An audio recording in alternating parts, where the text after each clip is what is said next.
We got work to do.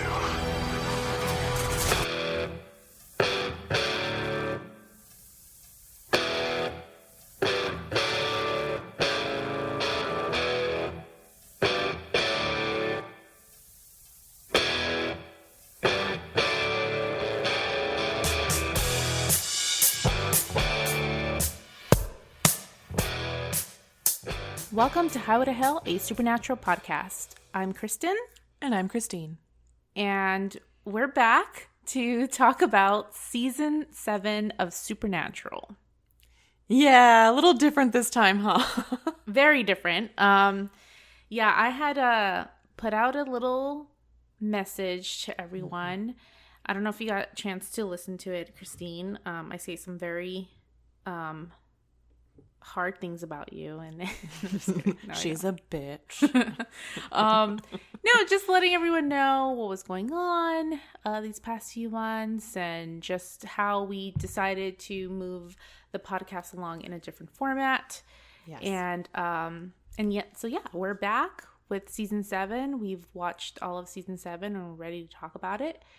And I did talk a little bit about like what we've been doing and like the different projects like I've been doing, some of the art that you've been doing. But yeah, I didn't get a chance to like go into depth about your art or anything like that. Oh, that's sweet. No, I mean, it's been interesting, not spending as much of our time outside of work on podcast stuff. I think it's kind of given us an opportunity to move some other things forward that are other interests and just other aspects of our lives, and that's definitely one of them. I went down the rabbit hole learning about how to oil paint. I took a class a long time ago and just never actually did it at home. It's quite a process. There's a lot involved. Like it's basically chemistry. It's really interesting. Yeah. But I did all of that and got set up, and I've started a few different oil paintings, and it's been just so I don't know, it's really hard to describe, finally kind of like making a connection with something that I have been ignoring for so long and like talked about and wanted to do and just not done it, and it just feels right. It feels so right. Yeah. So that's been really fun.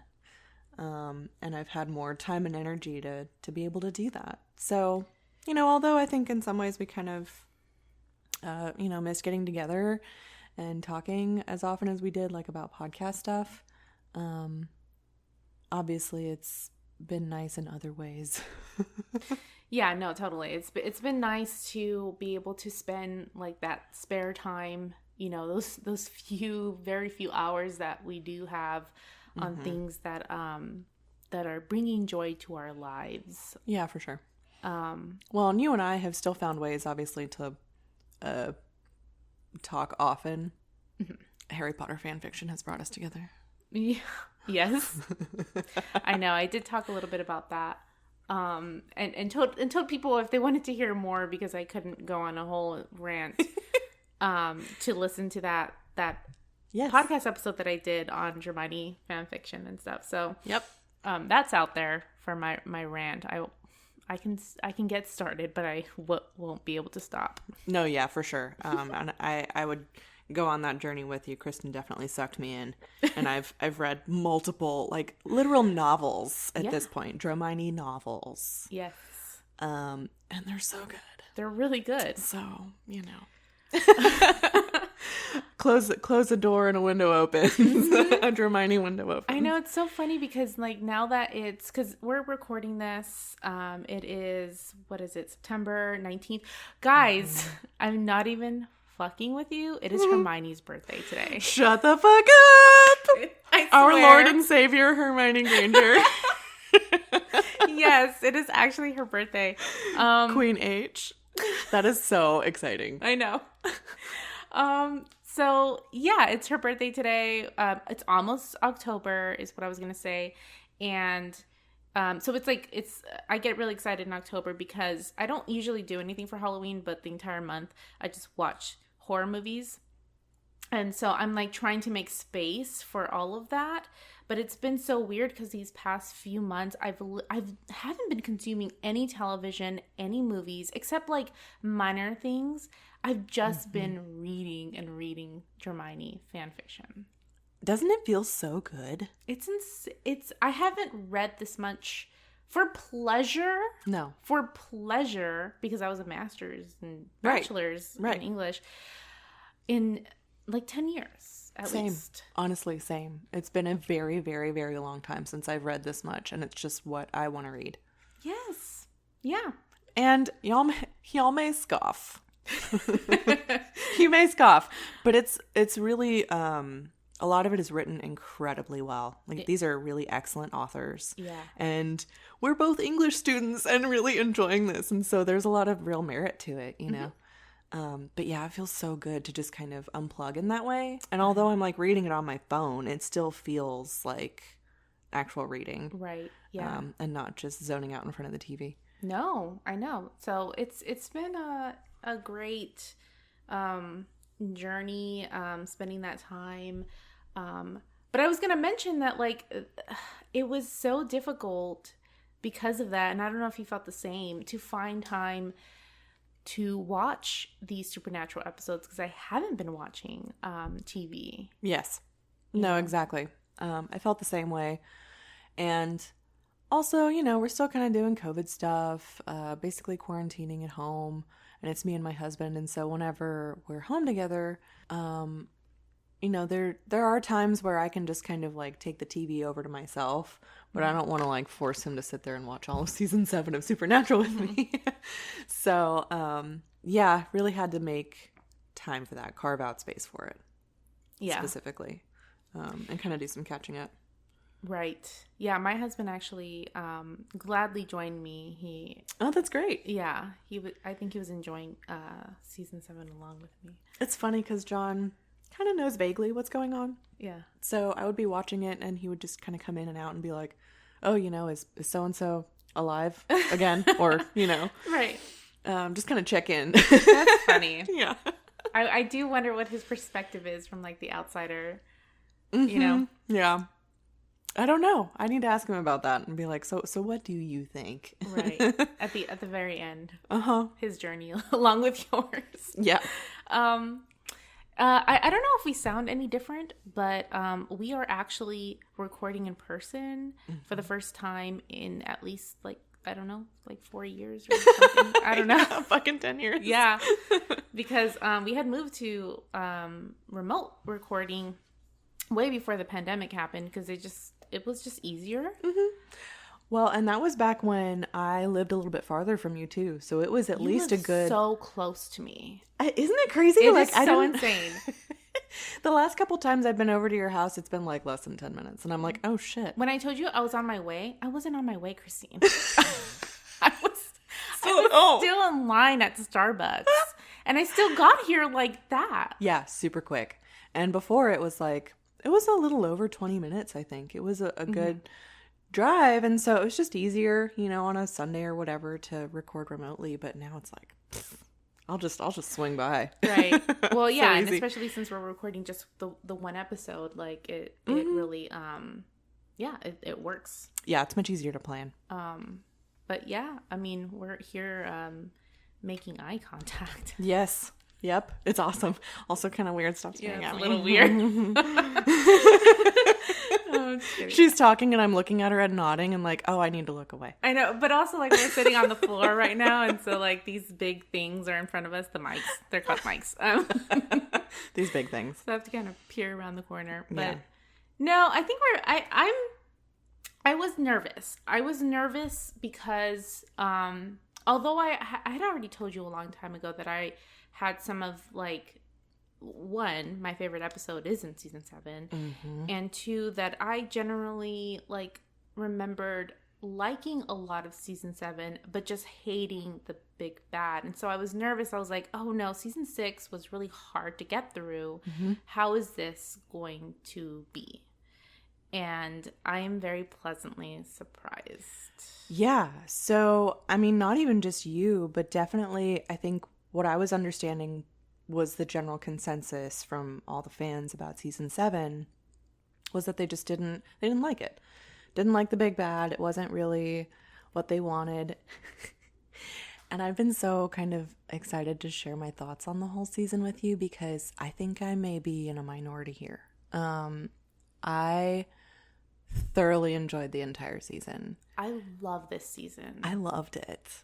I fucking loved it. I'm so glad you're saying this because I felt like I was going crazy. No, you're not. And I don't know, like, if times have just changed or something, but, like, seeing it all together, it felt so cohesive in a way that none of the other seasons did. Yes. And that really bothered us in the previous seasons where it just felt like, okay, they set up this plot and it could have been really cool, but they're like forgetting about it for 5 episodes in a row. Mm-hmm. And they didn't really thread it throughout all of the season the way that they should have.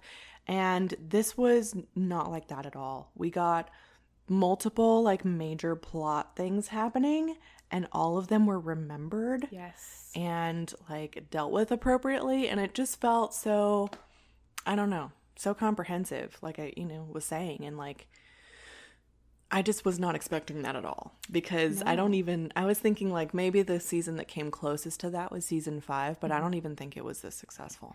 No, I totally agree with you. And I thought even before we started watching season 7 and we had already talked and we had decided to do this format, what I was calling like binge mode, I was already like, maybe it'll be better for us because we've had a lot of those issues. We had it so much with season 6 in particular. Yeah. And I was like, well, if we kind of like just watch it all through, maybe our experience of it will be different and we'll kind of feel like it's more cohesive because before we were like, just so focused. Kind of chopped up. Yeah. But I think even I was thinking of the episodes and like what you said, like everything is followed up and is followed through each episode. Like, yes, we have some silly episodes, but even then, like they're like Party on Garth, for example, with the Shoujo Demon, and where like Dean kind of thinks like, oh, is Bobby like still alive? Like, so there's still elements of that. Yeah, totally. I think, and I was kind of like, once it kind of came to my attention, I felt like maybe they would skip it for like a single episode, which is acceptable. Like I feel like in the realm of, looking at your whole season altogether, that's totally fine. Even maybe ignoring it for 2 episodes, just kind of keeping people hanging on. But that was not the case in previous seasons. They really just kind of like dropped the ball, it seemed like. And every now and then we're like, oh yeah, shit, we've got this thing going on. We better write that into this episode because it's been a while. It just felt totally forgotten. No, totally. It's so strange because I read on the Wikipedia, the critical reception, the website Rotten Tomatoes it reported a 100% approval rating with an average rating of 8.83 out of 10.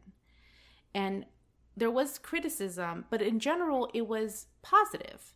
But then it says, in retrospect, the season is widely considered as the show's worst season.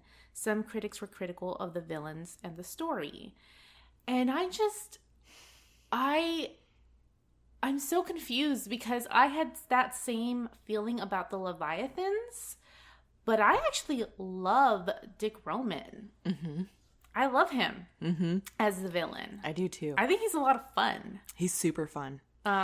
He's really, really fun. And I'm glad you brought that up too, because I didn't even hate the Leviathans. Like, I think we talked about it when I first started watching the season. Yes. And I was like 3 episodes in or something. And I was like, I don't know. Yeah. Not really feeling it. And then I got past that point and was like, I kind of love this. Like, I also kind of felt like that's what I had been waiting for from some of the baddies in previous seasons too. Maybe just because they had the budget this time around, they built up the show enough to where they could afford to be kind of crazy with it. Yeah.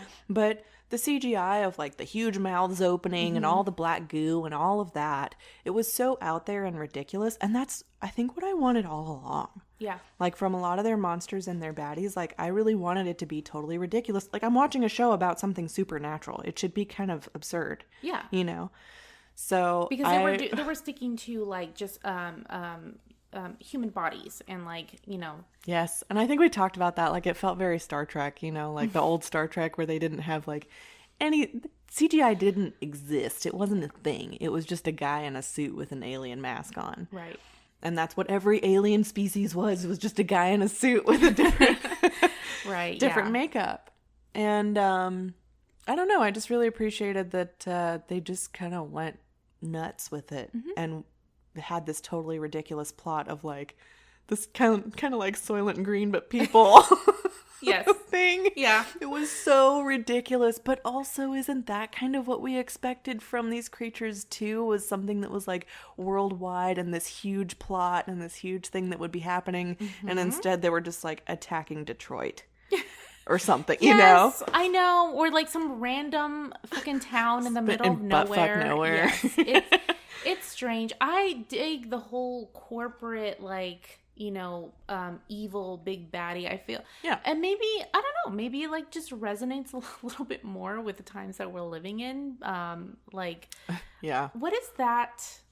Someone just told me about some quote from somebody, this is very vague, that said like, the devil won't arrive in like hellfire. The devil will arrive in a limousine. Ooh. It's true. Yeah.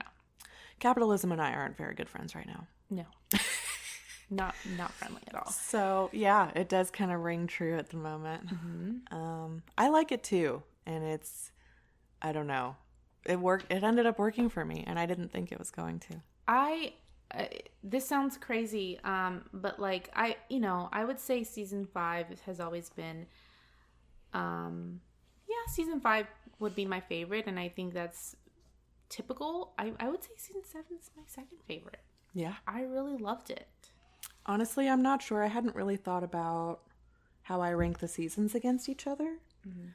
But I came away from this season, and we kind of mentioned this when we were planning this episode, you know, and how we were going to talk about it. But there were very few, very, very few episodes that I did not like. Yeah. And that also feels foreign because with the other seasons, there were multiple episodes that I didn't like and some episodes that I outright hated. Yeah. There was no episode in this season that I hated. And how does that happen when you have 23 episodes? Yeah, which was more than usual, right? Like, yeah, definitely more than like the seasons where they were doing writer's strike and stuff like that. But they usually, I think, have like 22 episodes. Maybe so.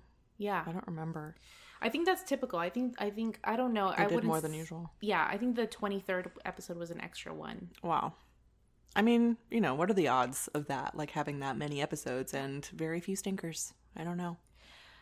I know. And so actually, I did want to just mention that this was, so Sarah Gamble was a showrunner for season 6, and she's a showrunner for season 7, and this is her last season because she then moves on to her other projects, which I'm getting it confused with the other writer, The Magicians. Right. I think is probably where she moved on to, and she's doing You now. Okay. Yeah, I'm glad you mentioned that too. I meant to ask if she was going to stick around or not, because I remembered her being the showrunner for last season, for season 6.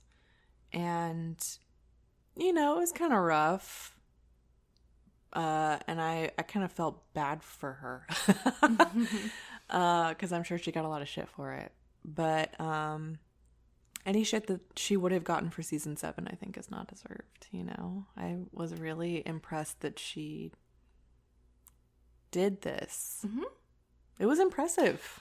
I feel like what didn't work with season 6 was because we had talked about this, and I think I had talked about it in reference to the official companion book that I had read, and it had said like they just wanted to do things differently. They wanted to take the show from what it was in season 5, which was like this cohesive plot, and they just wanted to like break it down to its bare bones or something like that, where they really just wanted to do like Monster of the Week. And that's really what didn't work, though. That's what didn't work about season 6, and it just ended up feeling like really piecemeal, like the entire thing. And I feel like they took notes from like their failures of season 6, and then they just, you know, did the complete opposite and did another really cohesive season 5 type of plot arc that just carries you all the way through. Because, it was just so, I feel like everything that we said was a negative about season 6. They did not do it here. Yeah, they learned from their mistakes there. Yeah, and there were some episodes, I guess quite a few maybe, that were kind of technically Monster of the Week episodes in this one, but they didn't really feel like it. Well, because also it was so strange. Almost every one of those episodes would talk about the Leviathans. Right. It still fed into that plot. Like Kronos, all of a sudden talking about the Leviathan and being like, oh, you're going to die. And it being like, whoa. And then I was thinking about the one, I can't remember the name of the episode, where they start realizing that everyone is kind of becoming a zombie after eating those sandwiches. And they had been like, a few people went off the rails and were eating other people in the woods. Yes. That was their Monster of the Week, but it was because of what was happening with the Leviathans. Yes. Yeah. I think that's a good example to point out. It was really interesting. New Jersey Devil or something. Yeah. So, yeah, I don't know. I'm glad we're on the same page with that. I was, I don't know, just so surprised, I guess, like finishing it up and like, wow, that was, I don't know what everyone's talking about. Yeah, what everyone's issue with it is. Yeah, I don't know. And again, like, I don't know if times have just kind of changed, like, if we expect from shows for it to be like that now, for it to be super cohesive, or what, but it definitely spoke more to like what I wanted from the show. Yeah. I think talking about the Leviathans, well, and this kind of like leads into something else. So let's talk about this first. The title card, I just really quickly wanted to mention, were those black splotchy wings, is what I'm calling it. I think after like watching the season, I think the black obviously like represents the black blood. It is strange that there are wings though, because angels don't really feature much. No. The only thing I could figure was that they just got that because it all started with Cass, basically. So I guess that was their way of saying, like, cool, thanks, Cass, for bringing us right the black goo. Well, and what I was gonna kind of lead into was the fact that there wasn't really just like our general thoughts about the Leviathans, but with that they kind of like stepped away from the whole angels and demons plot a bit. Yeah, for sure. Because the Leviathans are like a totally different beast. And the angels and demons were just kind of like surrounding the whole issue. Yeah, and we got some interesting information about the Leviathans throughout the season too. Like you would get tidbits here and there of like understanding which creatures they were more powerful than, kind of where they were in like general ranking of power, like what they could do. Yeah, because the angels were kind of just like freaked out by them. Totally. And then, I feel like demons they didn't stand a chance pretty much. No. And also, toward the end when they were talking to, don't remember his name, but the alpha vampire. I don't remember his name either. But I don't know, was he kind of stupid for thinking that he could at all like take them on? For some reason and I think Dean was right in that episode. I'm kind of going off the rails here, but he had mentioned that I think that he thinks he can take on the Leviathan because he's just been around forever. He's the OG vampire, right? And he's ruled everything for centuries, and so he just thinks more of himself. Yeah. And his capabilities than what he can actually do. Yeah, which is strange, just because like we've already seen how I don't know. I guess in my head, at least, like the hierarchy is, and like demons for me kind of top all the vamps. But I guess same in my head. He's like, no, I can. I guess be on their level. Yeah, he just really thinks highly of himself. Right. Yeah, I don't know how I felt about like seeing the alpha vamps again, or like bringing that back, because the alphas was such a big thing in season 6. And I don't know that I ever really got into it, you know, so I think it was just, it was good to have it, see it again, just because, like, I don't like when they just kind of completely drop plot elements like that. Right. But, yeah. No, I get you. I think it was very clear the Leviathans are, like, on top. They're big daddy in the situation. Super powerful. But still kind of like willing to work with Crowley a bit and involve him to a certain extent, but not really a lot. Right. But at least feeling like they, I don't know, kind of like giving him some deference, you know, like they couldn't just take him on. Right. Yeah. Yeah. I did want to mention that, and we talked about this before we started recording. I had read this, and I couldn't find the season 7 companion book for this episode, but I had read that they basically named Dick Roman Dick because they just like wanted to have all of the fun with it. They wanted to get away with saying Dick on primetime television. And just wanted to say Dick over and over again. And they really went for it. They really did. Especially in what was like the second to last episode or something. I loved it. What was your favorite again? I think it was when this anchor woman, who's also a Leviathan, was talking about him, and she says something like, "The thing about Dick is that he's so hard to beat." Yes. And John was in the room at the time, and we just both cracked up. It was like, oh man, they went there. There was others where, like, he's like on the news, and the headline is "Dick is rising." In one of the earlier episodes. So bad. It's so good. It's hilarious. It is hilarious. So yeah, that was a lot of fun. I think we talked about him a bit, but the guy who played him was James Patrick Stewart. Great job. Apparently he's won an Emmy for General Hospital. Oh, really? Yeah. Interesting. Well, he was a good actor. I liked him a lot. It seemed like he had a lot of fun with the character. I think he had a lot of fun. Super charismatic. Yeah. Fun. And it's funny because, and we'll talk more about like guest stars, but I think of Mayor Wilkins. I think of in Buffy and that big bad, and how charismatic he is. How he's a human who ends up becoming a demon or something, but he is very charming, and he is very happy in the way he talks. And Dick is a little bit different because he's like intimidating in like a very nice way. Yeah, he's just real slick, like businessman. Yes, but it's so much scarier.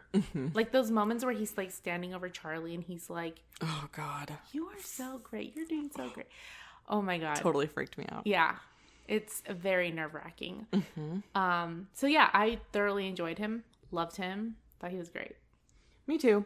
Yeah, it was a great addition. Good character. So kind of switching gears, we've talked a lot about the Leviathans, I think, already, but some of like the other big things that happened in this season. Bobby. Yes.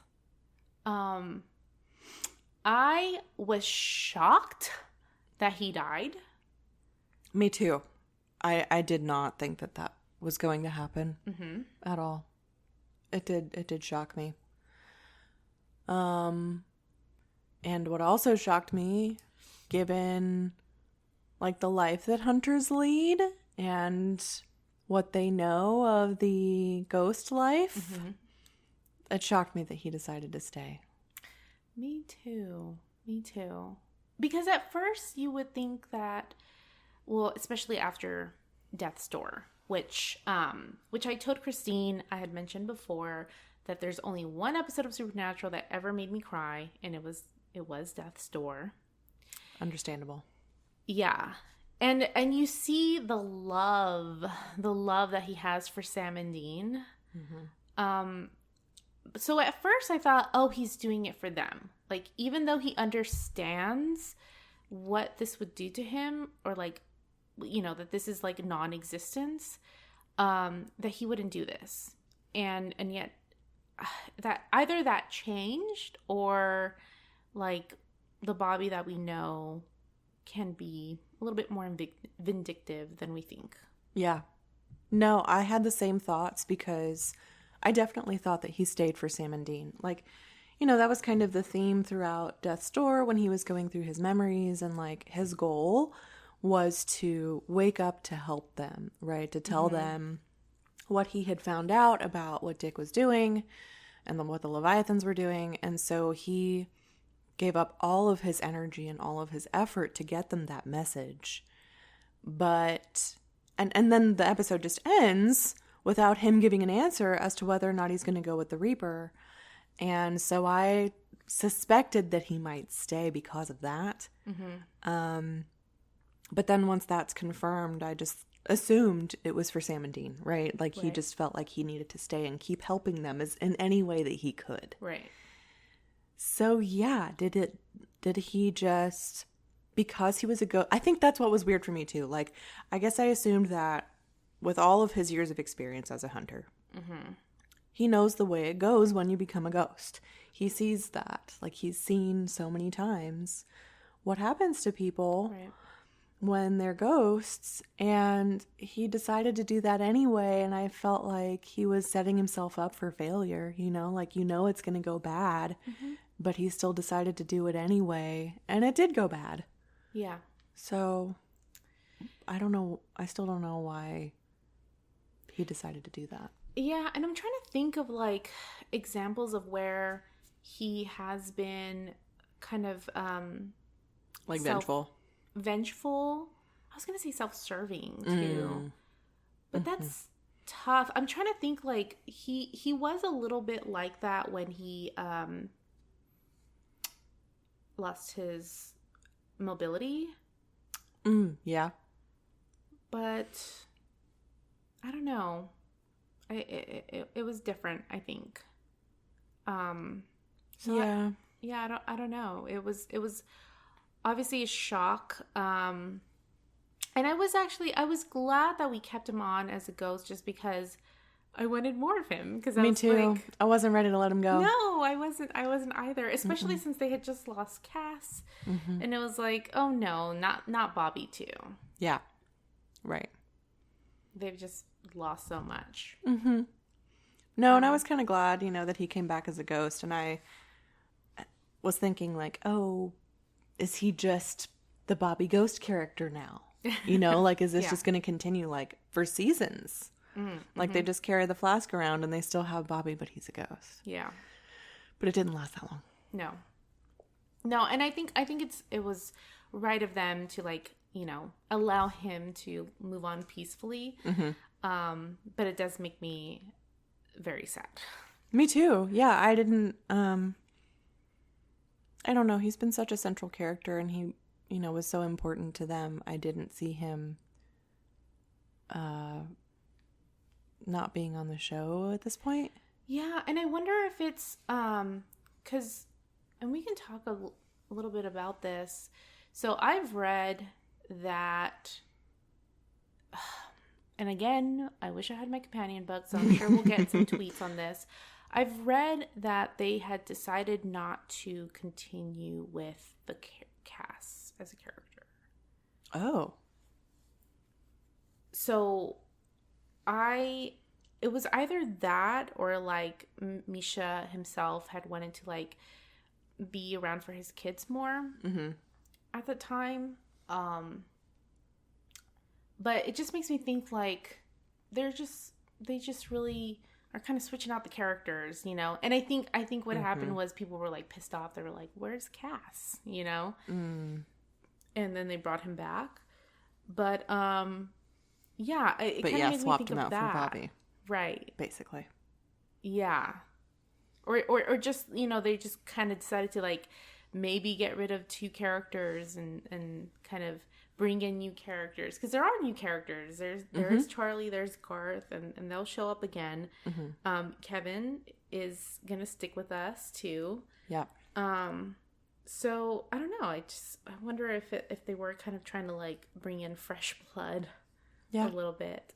Maybe it's too much to ask because all these characters are such dudes, but I really wanted them to just say that they loved each other, because he's basically dad. Yeah.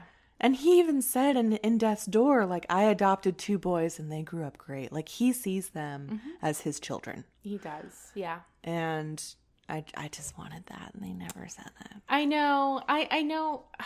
I understand why they had him say idiots when he woke up. And it was funny and touching in the best way that it could be, and I loved seeing Dean's like small laugh right before Bobby died. But I don't know, I would have loved to hear him say I love you at that point. Yeah, I was waiting for it then, and then also when they were burning the flask, I thought they were gonna say, you know, we love you or something, and or anything. They didn't say anything. No. So, I don't know. That made me sad.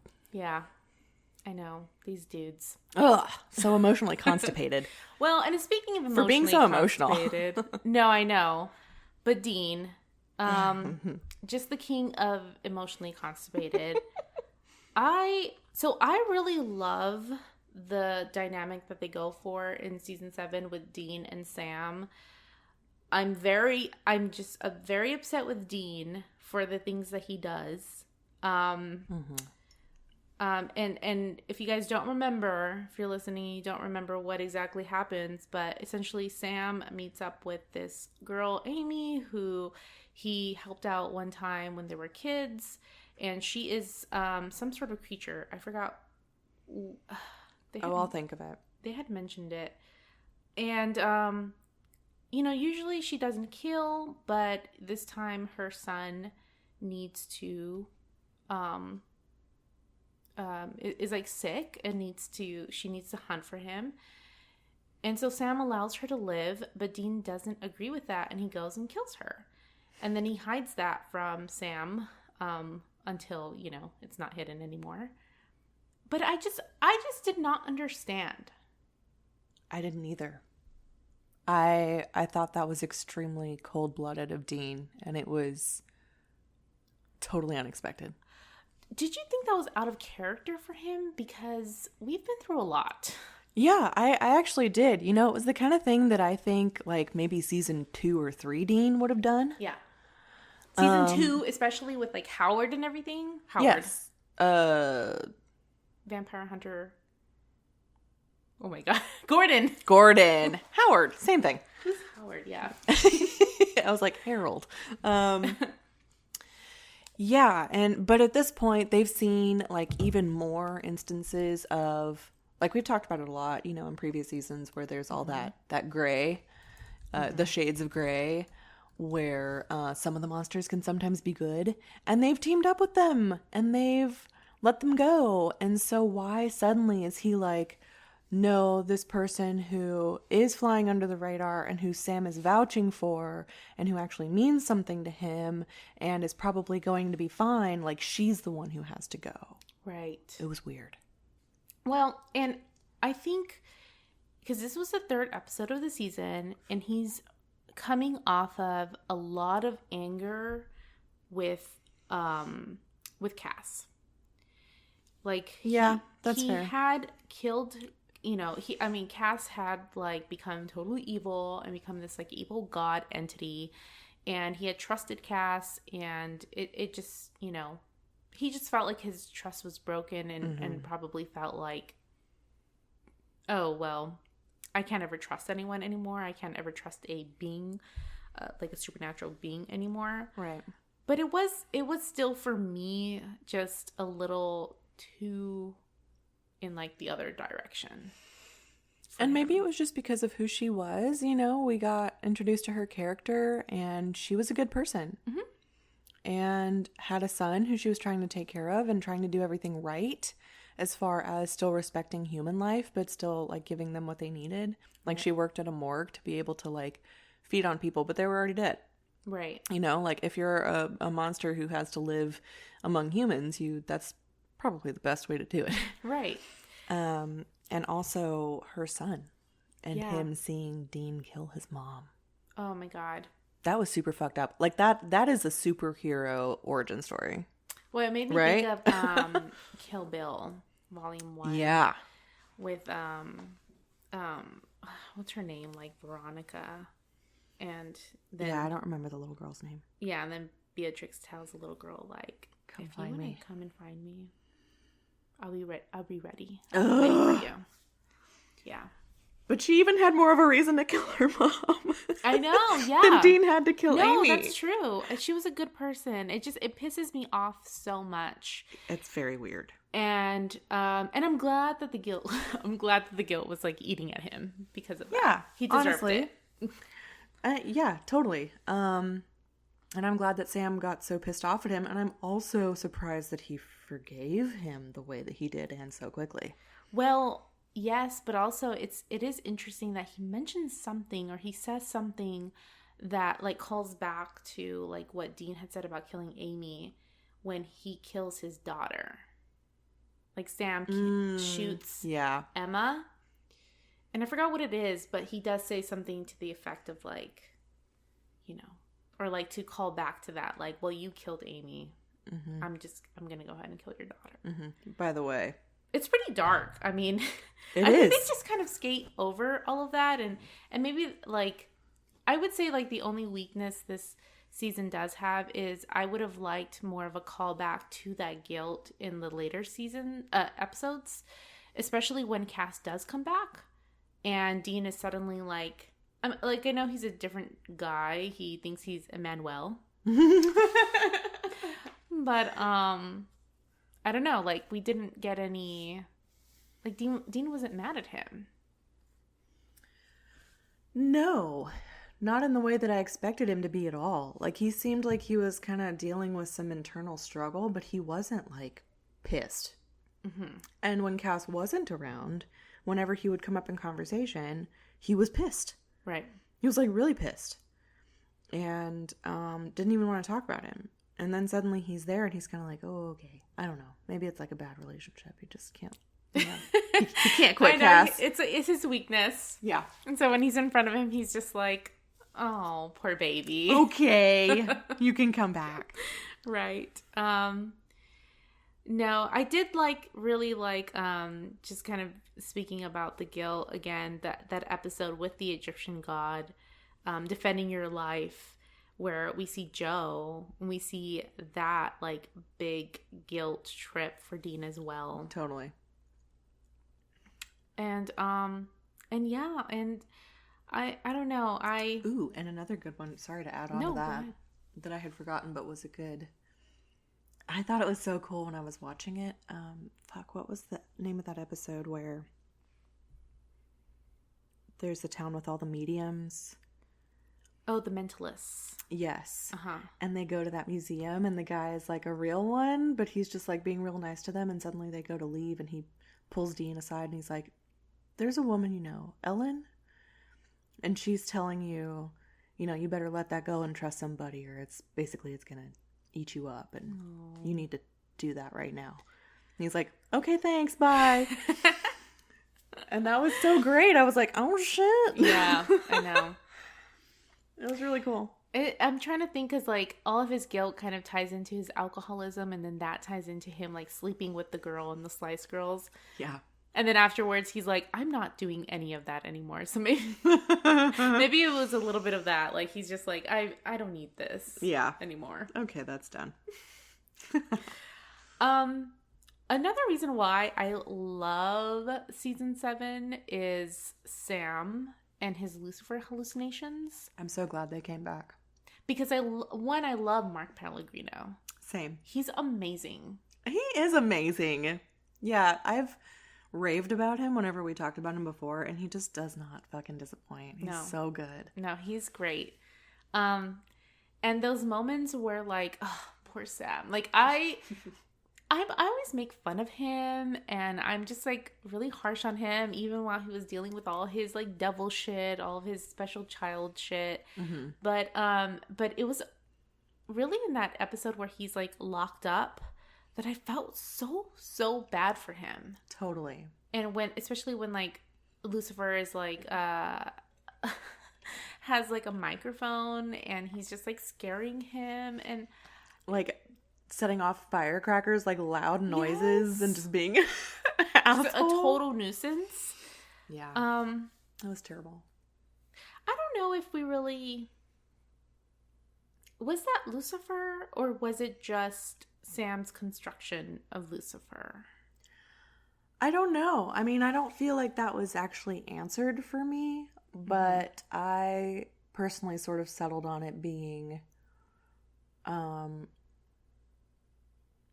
I don't know. I take it back, because when Cass switched with him, he still saw Lucifer for a while. Mm-hmm. So was it effectively some sort of like Lucifer spell, that was kind of like cast on him? Yeah. I don't know. I don't know either. I don't think that was very clearly answered. Mm-mm. And also not clearly answered about like how things were resolved for Cass, I think. No, that was really interesting, because he was talking about how, like, basically Sam's pain sort of cured him, in a weird way, and, like, he saw Lucifer at first, but then he ended up going away. Right. And, yeah, we don't know how or why. Yeah. And I think it was kind of also related to when what is it called? Like the prophet tablet thing? Mm-hmm. The Word of God. The Word of God was opened up. And so maybe there was something there. But again, yeah, they didn't really like say. No. And I did just have a thought. Like I was, it came to me that Cass had said, maybe it was in the last episode. He just like really quickly said like, I see now that when he was resurrected, it was like a punishment. Mm-hmm. And so maybe for him to switch with Sam and take on Lucifer, that was kind of him like walking through fire. Mm-hmm. It's like some really Catholic vibes. Yeah. So that he kind of like had to go through that punishment in order to be saved or something. Right. Like that was just his time out. Yeah. Yeah, it is interesting, like, if there were actual, I don't know, Lucifer remnants that he had absorbed into himself, like, him as, like, this remnant of God also absorbing the devil within himself. Right. It's gotta just balance you out, I guess. Well, apparently, because he's real fucking zen now. Yeah, super chill and silly. Apparently showing up naked, covered in bees. Exactly. Yeah, very strange. I don't know. That plot, that Cass plot doesn't really make a whole bunch of sense to me. No, me either. I just kind of have to be comfortable with not understanding it, I guess. Same, yeah. And also Meg too. Like Meg is a confusing character and always has been for me. Mm-hmm. Totally, especially now. Yeah. Because she's a hero now. And she was a cold bitch. Yeah. We fucking hated Meg. No, I know. But she seems like way more loyal than Crowley, Mm-hmm. I thought for sure that she was not going to kill those demons that follow them. Right. And it was just, I don't know. It's very weird. She and Cass have a weird thing. I was about to mention, I don't understand the Cass Meg stuff. I remember when I first watched it, I was like, oh, they were in love like ancient years ago. Sure. But I don't know. I don't either. It's so weird. It is so weird. And I kind of get like his attachment to her since she was like his caretaker. Yeah. But I don't get where she's coming from. I don't understand her motives. Right.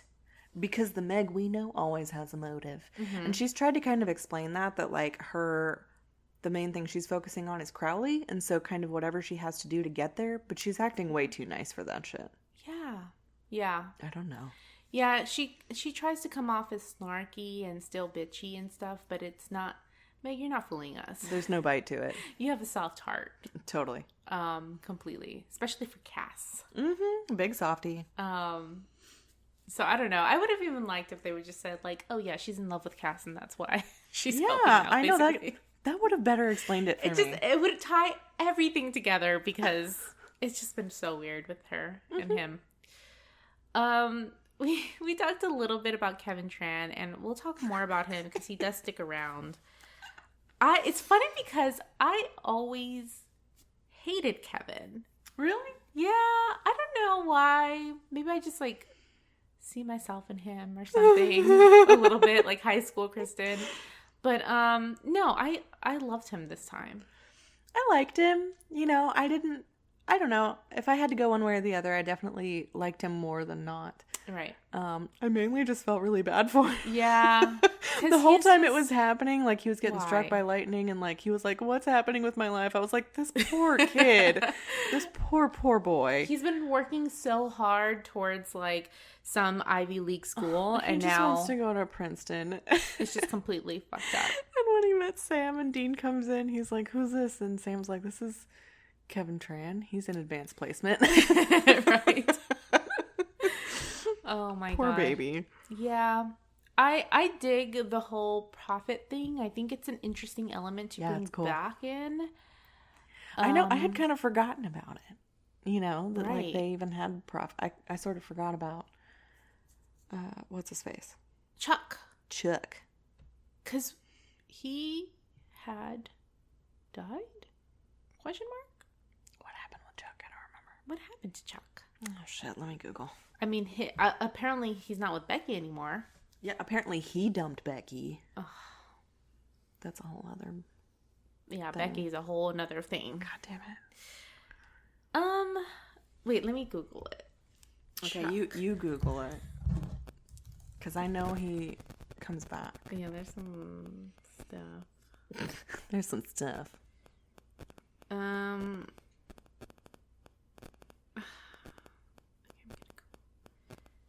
I'm gonna Google.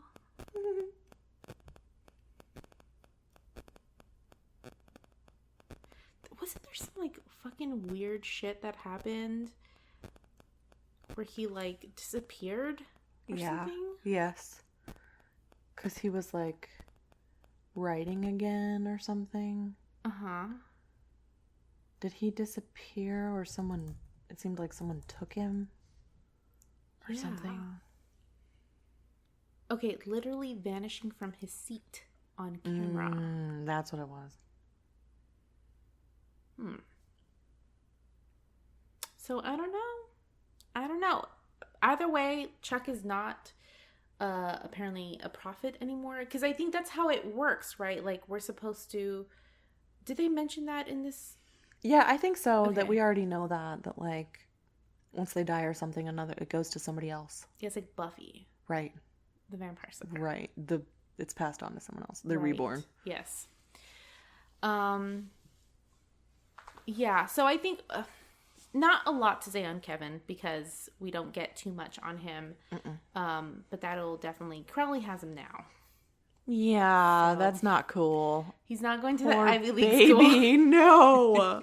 He's going to hang out in hell. Poor guy. And I was, that reminded me of something else I wanted to mention just that I thought was cool about the season overall is like, I think they've gotten better at like shooting the show. You know, like we definitely had episodes before where we would talk about how it was so like pretty or the cinematography or, you know, all of that was just really well done. And they had so much of that in this season. Like they did an incredible job with like going back and forth between scenes or showing multiple things happening at once. Yes. Or, what was I going to say? I don't know. There was with Kevin, when he was looking at the tablet and like trying to read it, there was like that weird kind of like vibraty, like parts of it were out of focus. And it was exactly the way he was describing it. He's like, it's hard to focus on and it kind of hurts his head. You know, It's just like, you can't keep focused on it too long. And they just did such a good job of translating things into what you saw. I thought about this too with in that Party on Garth episode where there's that moment where we know it's Bobby now, but where the sword kind of shoots into Dean's hand. Yeah. And then afterwards he's kind of looking around the room and we see him like turn around and kind of look at the floor. And I thought a moment before I was like, are they going to show us a flashback of that to kind of clue in the audience?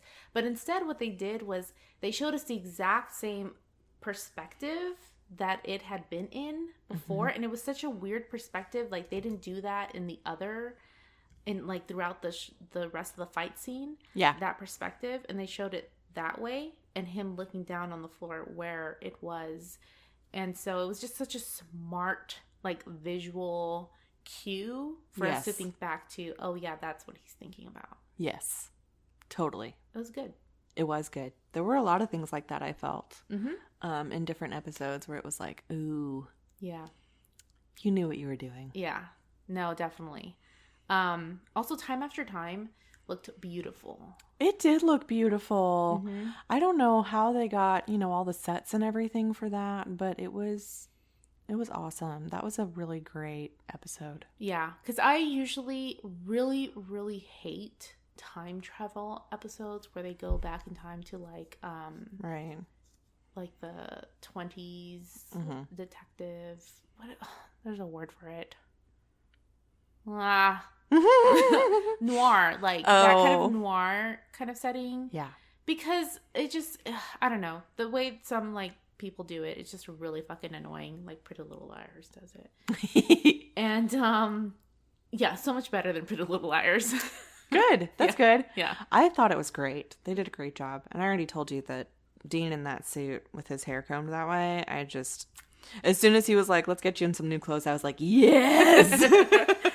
Yeah. I told you, I was definitely a Dean girl this season.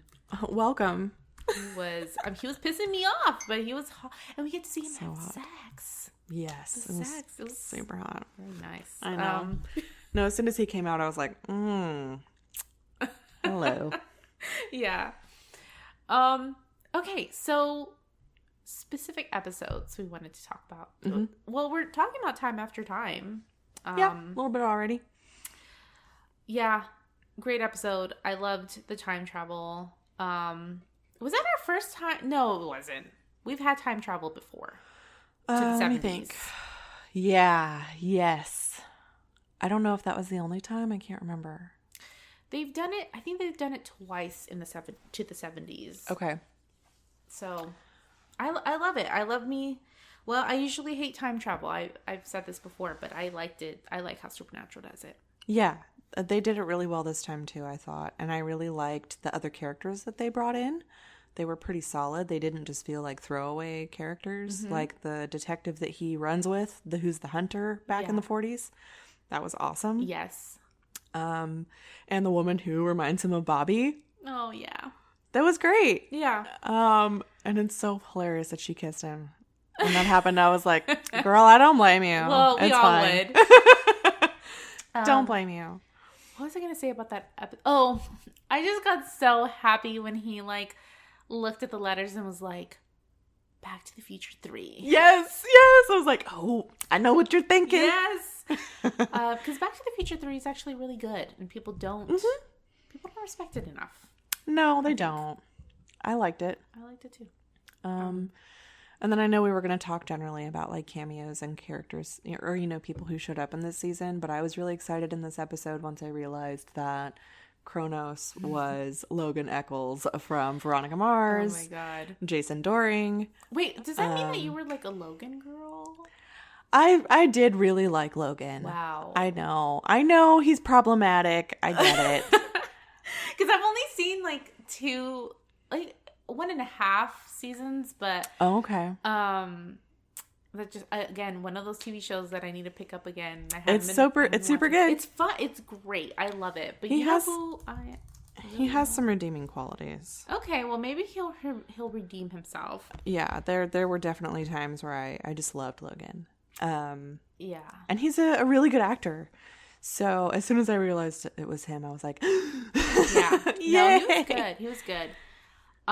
Yeah, I'm more of a Weevil kind of girl. Oh well, who doesn't love Weevil? I love him. He's great. Yeah, just you know. Her boyfriend is just like staring at a wall. Like, oh yeah, he's just like useless. Yeah, he's paper. Pretty white bread. Yeah. No, yeah, great episode.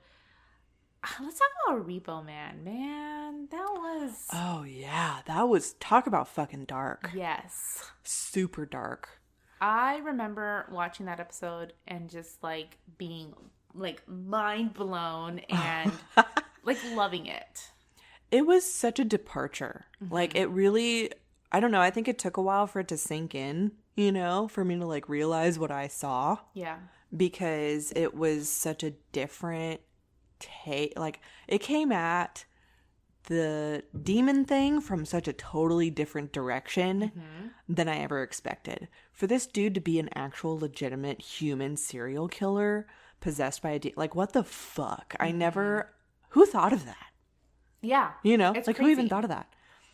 And then did I make it up? Because I was looking out for it, watching it again, and I didn't pick it up. And I thought that on my past viewings that I'd heard something where like the demon said basically like he was controlling him, like that he would be even crazier and kill even more if like he did not possess him. Oh, I don't know. I didn't pick up on that either, but I would not be surprised if he did say that. Yeah.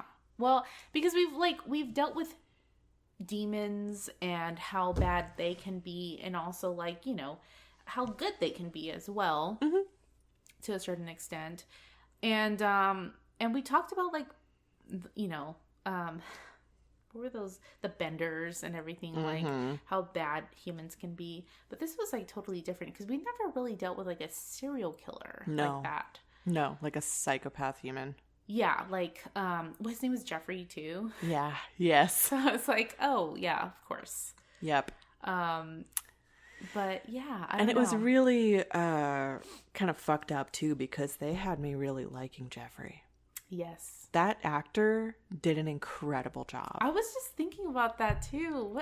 He was so good. He was really great. And he had such a great face. Yeah. He had the greatest face. He had a great face. His face was great. But I loved him, you know, when he was doing his acting and being like, you know, someone you were supposed to sympathize with, you really, really did. And I was like scared for him, you know, like when he had like recovered and was going to get the dog and like heard something down an alley. I was like, no, don't do it. You know, I was like worried for him. And then suddenly later you find out and you're like, oh, fuck, you had me going. No, he was really, really good. The actor's name is Russell Sams. Russell Sams. I don't think that I've ever seen him in anything else, but he was really... What's on his great list? What has he been in? Let me see. I'm curious because he was great. Mostly TV. The Good Lord Bird, The Rookie, Trophies, NCIS, a couple of times. It seems like he's just been playing like minor actors or characters, excuse me. Mm-hmm. But not a lot there. That's really interesting. I feel like, honestly, with the performance I saw in that episode, I feel like he could like be a main character in like a Coen Brothers movie or something. I agree with you. I want to see him in some movies. Yeah. That's crazy. He looks so different.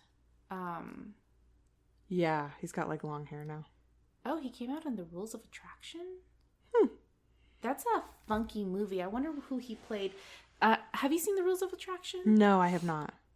It's based off of the Bret Easton Ellis book, and it has Sean Bateman, Patrick Bateman's brother. Oh. In it. Oh, shit. Played by James Vanderbeek, actually. Oh, weird. Okay. I love James Huh. James Vanderbeek is a great actor. Highly underrated. Highly underrated. I could see love that. him. But yeah, I do like The Rules of Attraction. I don't know who he plays. I'd be down to watch that. I've never seen it. It's strange. It's very 2002, so it's very like Okay. yeah. He plays some character named Richard. I'm gonna have to rewatch it. Okay. But That's yeah, interesting. I loved the episode. I thought it was just a very different take on the demon possession. Mm-hmm. Yeah, it was, and it was so detailed too about kind of like the serial killer MO. Like he was going after, like his preference was like heavyset women, and he had his list and everything. It was just, it was fucked up. I did think it was interesting in the beginning how like rough Sam and Dean were with him. Yeah, me too. That was really, and he just like drops him off at the hospital and doesn't like, I don't know, he didn't really seem too concerned about making sure he was okay or like saying thanks or, you know, they were just kind of cold with him. They were. And it made me think of like how in season 2 and stuff, they were very like, are you okay? Don't hit the body, you know? Yeah. And that has changed, obviously, because they're just like stabbing people now. They don't give a fuck at all. They have bigger things to like worry about. But yeah, they were like basically torturing this person and just, you know, not giving a fuck. Yeah. And we see like him in the hospital afterwards, and you know, even though they don't really say it, but it's kind of like, oh well, that those broken ribs and all of that were probably caused by Sam and Dean. Like, oh yeah, for sure. Mm-hmm. It wasn't the demon that did that. No, and it's kind of weird. Like, you know, I'm not going to pretend to like understand the mind of this made up serial killer. But for him to still like give them the go ahead to beat him. Yeah. And get the demon out and then like live with the repercussions of being beaten within an inch of your life. Right. You know, like, I don't know. It was a weird decision for him to make. Yeah, that's true. I wonder if it was kind of like where the demon was kind of taking over a little bit more and not letting him like ride in the front seat to like really view what he was doing too much, you know? I don't know. I don't know either, but it was fucked up. It was super fucked up. Yeah. That's great. Well, you know, I think we talked about Death's Door already. I did just want to mention like that the shock of learning that Bobby was abused as a child. Yes. Like really was one of the things that like really hit me. Totally. With that episode. Yeah, no, I wanted to come back around to it too and talk about that. And also that we find out that Bobby killed his dad. Mm-hmm. Yeah. And that's so heavy. Mm-hmm. Yeah. I mean, because the writers like have it out for Bobby because they've been doing this like over and over with like us finding out that he had to kill his wife. Yes. Like all that time ago. Just rip my heart out and stomp on it. And now we find out this. And now we find out also that he what was it that he told his wife that he didn't want to have kids? Yes. And that was like the last fight that they had. It was like 3 days later he said that she got possessed. Yeah. Ugh. It's so sad. Ugh. And we saw Rufus again. Yes. That was great. He was great as usual. Uh-huh. But yeah, it just makes you think like, stop killing all these wonderful people. Yeah. It was terrible. Yeah. And also so painful, like when he killed his dad and then his mom was like, God's gonna punish you. And he was like, you know, this is when you learn the lesson that they don't thank you for saving them. God damn it. That entire episode really got me. Me too. Yeah. I mean, I'm pretty like watery eyed throughout that entire episode, but they don't really like start coming out those tears until like Bobby's just looking at Sam and Dean, and they're just arguing over something so fucking stupid. Yeah. And his last memory. Yeah. Yeah. So sweet. I know. Because he's such a great actor. Yeah. You could see it in his eyes, the way he looks at them, how much love he has for them. Yes. And I think we see it throughout, like, even in real life Bobby, but there is something about him being in his own mind and not experiencing like just experiencing the memories of things that he kind of does bring the wall down a little bit. Mm-hmm. And you're able to see like his actual emotions come through a little bit more. Because otherwise, yeah, he wakes up and he says "idjits" instead of like "I love you." Right. Yeah, he's not just covering it up. Right. Which I think he does throughout the entire seasons for the most part. Yeah. And he probably, I don't know, passed that on to Sam and Dean a bit. Yes. Yeah, I think they a little bit of that emotional constipation. They really all have like it. Well, except for Sam, maybe. Yeah, he's broken out of it a bit. Yeah. He was always the more emotional, but like even in this season too, like he did a lot less lying. Yeah. I think he said something like that. Like, I'm just done lying to you. Yeah, he did say that. So. Oh, yeah, that episode was rough, man, and definitely gave us, like, a lot more backstory on Bobby. I didn't know we were going to get all that. No, they give us, I mean, considering, like, that this character is not Sam and Dean, right. I guess. I don't know. Like, they just give us so much backstory on him, and I love it. I think he's just, like, the most rich character on there because, like, he's lived a full life. He's done so much. And, I don't know. It's everything with Bobby I just love. I love learning more about him. I do want to see, like, a Bobby and Rufus, like, young Bobby and Rufus spinoff. Oh, hell yeah. That would be amazing. That would be amazing. Oh, that'd be really fun. One thing I did want to mention about Bobby. What the fuck was going on with him and Jody? Oh, I don't know. She was suddenly all into him. I did not like that. I did not like that at all. It was unexpected, that's for sure. She just showed up. Jody. I thought she was just, when she showed up, I was like, oh, okay, gonna thank him, like, hang out. And then there was, like, a romantic thing. And I was like, where is this coming from? Where is it coming from? She is so annoyed with him. Like, they've lived in the same town for, like, so long. And yeah. He was, like, a nuisance to her. Yeah. It was weird. It was weird. I don't know. I feel like they didn't, like, really know what to do with her. Maybe. And that makes me sad. Because Jodie's great. I love Jodie. I love seeing her. Yeah. But yeah, I did not like that. I had a funny moment where I think it was maybe in it was in Time After Time where Jodie and Sam are on the side of present day and going through Bobby's things while still trying to figure out how to get Dean back. And there was the part where she pulls out the liquor bottle that he had been given from Rufus. And she was like, he would want us to drink this. We should drink this. And I was suddenly like, oh, are we going to have like a Jodie and Sam thing? Oh my God. Are they going to get drunk together? I'm like, I would have been more into that. Me too. I was... To be honest. I had that thought and was like, oh, this is a weird ship, Christine. This is a weird ship. But I kind of dig it. I'm kind of into it. Yeah, I know. Oh. I know, I was kind of hoping it would go that way, but it didn't. Oh, well. This actually, well, like, although we saw Dean have the sex, and Sam kind of had the thing with Amy. Otherwise, it was a romantic-less season. Yeah, no time for romance. I think it works though. Yeah, I didn't really miss it. Yeah,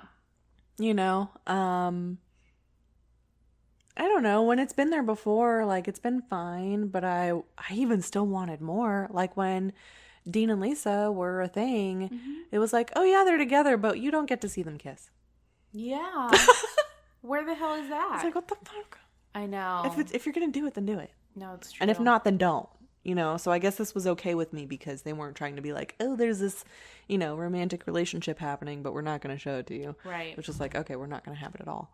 And actually, the girl that Dean sleeps with, I recognize from the Vampire Diaries. Oh. Her name is Jenna in the Vampire Diaries. She is Elena, the main protagonist's aunt.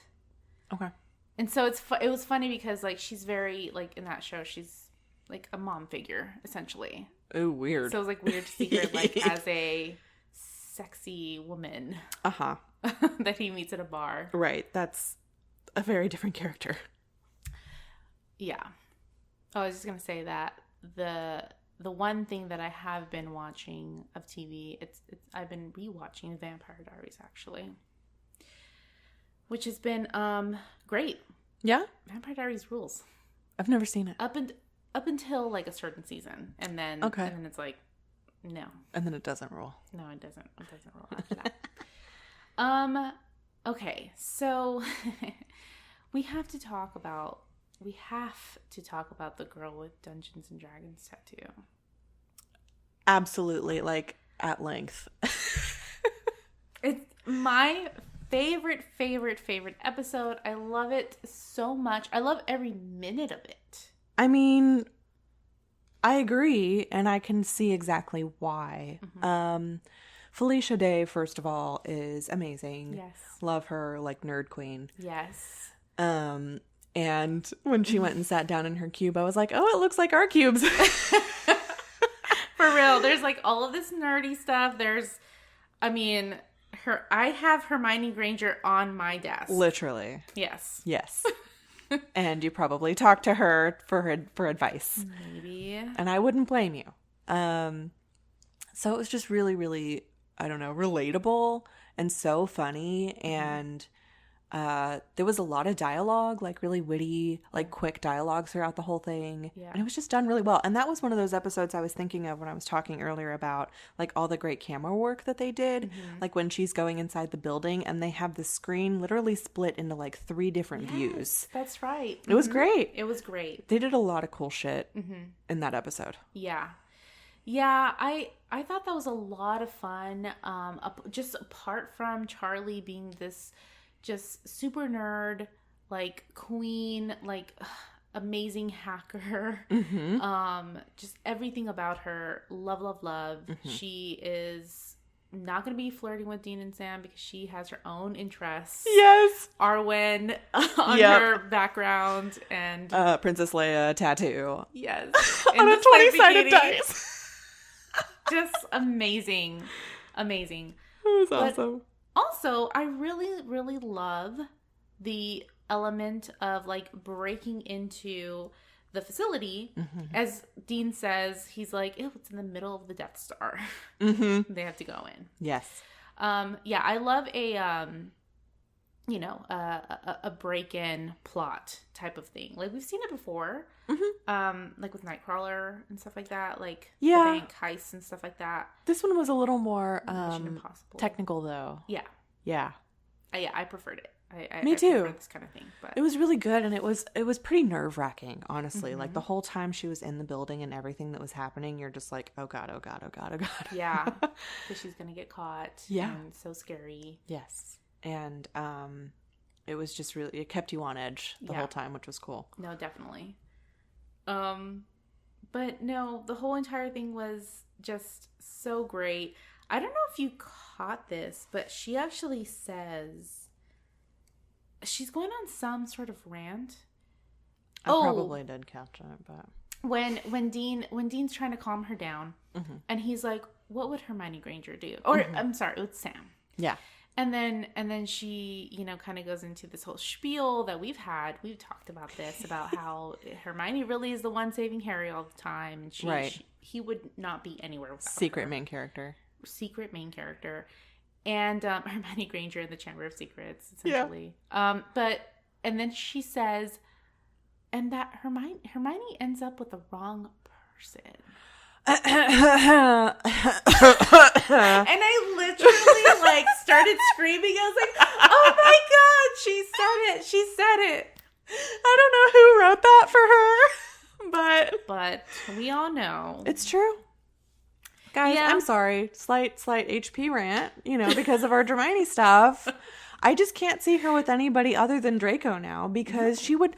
But even before all of that, I never actually saw her with Ron. It's not realistic. Ron's not on her level. I'm sorry. And I've been reading them, re-listening to them, the audiobooks that you shared with me. Are you noticing it even more? Oh my God. He's such an asshole. Yeah, he's a dick. He's an asshole. He's like actually a dick. Yeah.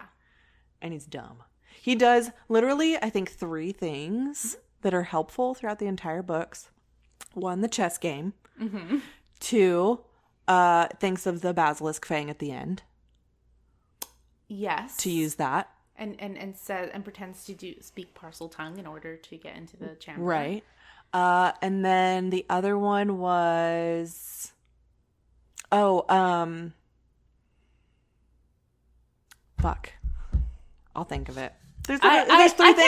I can't even think of it, Christine. I've kept track of them because there's only 3. Does he do? What? And that's it. That is it. No. And he's just a jerk. He's actually a jerk to Hermione. I don't know why she puts up with his bullshit. And even if they had like a thing for a little while after the war or whatever, they would not stay together. No, they wouldn't. It wouldn't work out. Mm-mm. Yeah, a lot of the ones that I read are like very much like, oh yeah, they got together and then she quickly realized like he just can't keep up with her. No, he can't. No, sorry. She can't go to him and talk about like arithmancy and ancient runes and stuff like that, or like any kind of like real conversation. He's just a stupid dude about it. No, yeah, and also he never listens to her. No, she like creates timetables for him, and he never. He rolls his eyes and blows it off. Right. I can't. Okay. I can't with him. We're like on a whole Ron bashing thing. I love that Charlie's on it. I do wonder if she would ship her with Draco, or if she would just like go for someone like Pansy Parkinson or something, and like she's a Pansmini, Sure, yeah. I mean, even that I support more than. I even support that. I like a Hermione too, a little bit. Who? Tom Riddle and Hermione. Oh, Hermione. Anything except for Hermione. That's what I was gonna say. And no, Harry and Hermione. I do not understand. No, I'm guys. not into that either. I'm sorry. No, I don't get it. I don't get it. I don't think that would work either. It's like too brother and sister. Yeah, it's too friend zoney. I don't like even thinking about it. So yeah, Charlie gets it though. She does. I want to like ask Felicia Day how she feels about it. I'm sure she has some thoughts. I wonder if she's like a big nerd. She's a huge nerd. Maybe it's already online. I'm gonna look it up. See what she thinks.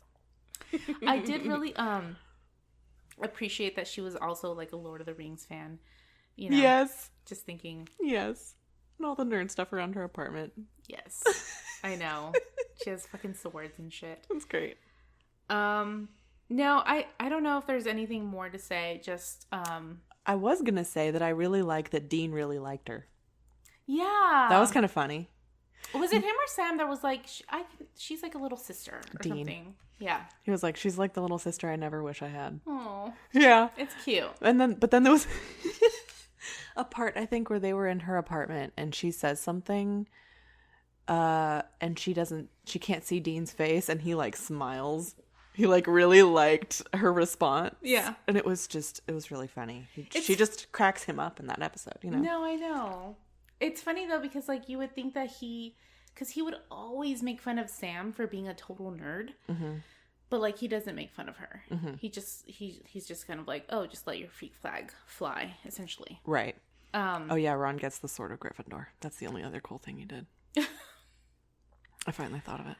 That's it. You can count it on one hand. But does he?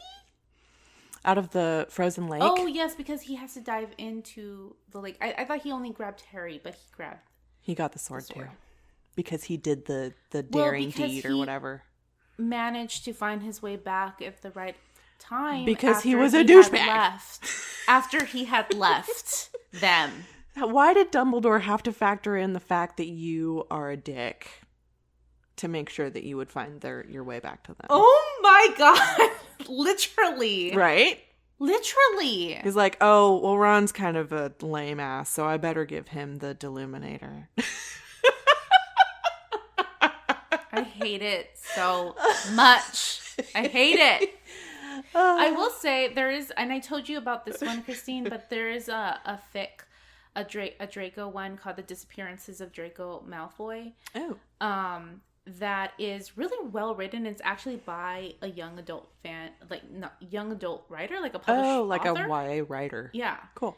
And she does a really great job of like factoring Draco into Deathly Hallows. And it's really fascinating because like things happen differently, and they actually, like, for example, find the diadem first. And so we get to see how the diadem works and stuff like that. So she does a really great job. That. And I also like, even though like we're bashing Ron now, I do appreciate like the non-Ron bashing fics a little bit. Sure, yeah. He has his place. It's just not with Hermione. It's exactly. And she's the plucky comic relief. I can appreciate that. She does a good job of actually like finding a place for him and having him do something helpful. Okay. And I was like, well, why the fuck couldn't J.K. Rowling do that? Ma'am, I have one question for you, Miss Rowling.